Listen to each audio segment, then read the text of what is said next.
I thought the most interesting aspect today was there's lots of different stands and exhibitors, and also the breakout sessions were interesting because they were short, sharp, to the point, not too lengthy, so kept your interest. So, the global estimate. Scary. Statistics always are quite scary. But when you look at it from that perspective, and you look at the world and you look at what's going on, then one death every minute, it scares me. About 2.5 years ago, I set up an asbestos compliance division at my consultancy. So yeah, it was a good opportunity to sort of move that forward and hopefully meet people who can assist me in that process. The asbestos and soils chat this morning I found really interesting. I knew there were some regulations that had come out, but I wasn't really kind of up to date with everything that had come out, and I think a lot of things that come out of that chat and some of the questions afterwards, I think it's going to catch a few people out, and I think it's something that the industry's needed for a long time. I think it's gone under the radar for far too long, and I think it's going to open a doorway up really for better compliance across sites all over the country really. It's actually proved really beneficial to me today. I'm sure you're all familiar with the document HSG 264, the survey guide. If you put that entire section into one of these word clouds, the big words there, check. Check the register, check the asbestos report, check the survey, check the information. It's about checking. It's about making sure that you've not just got information, but that information is suitable and sufficient. I attended last year and I found the keynote speakers really interesting, so I've come back for a little bit of personal development and a little bit of networking. We attended the event today to network with some potential new customers in the asbestos industry. We've had a very good day, we've been very well looked after, the buffet was excellent.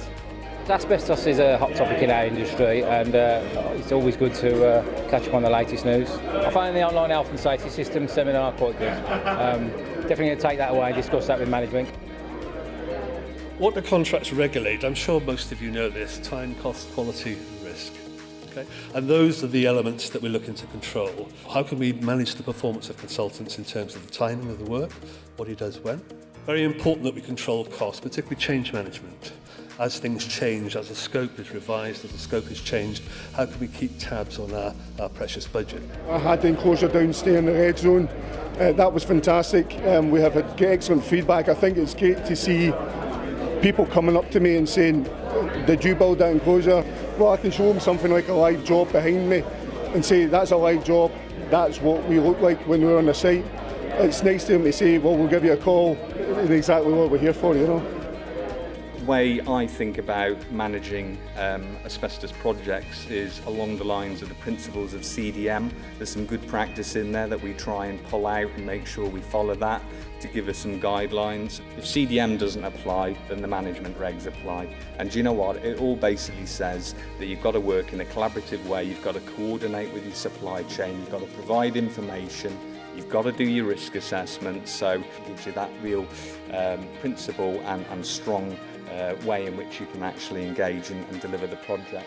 It was a great opportunity to meet other people in different organizations, such as people from housing department, which I didn't have a clue of what they were doing in their department. Risk from mesothelioma varies as the time since the exposure to the power 4.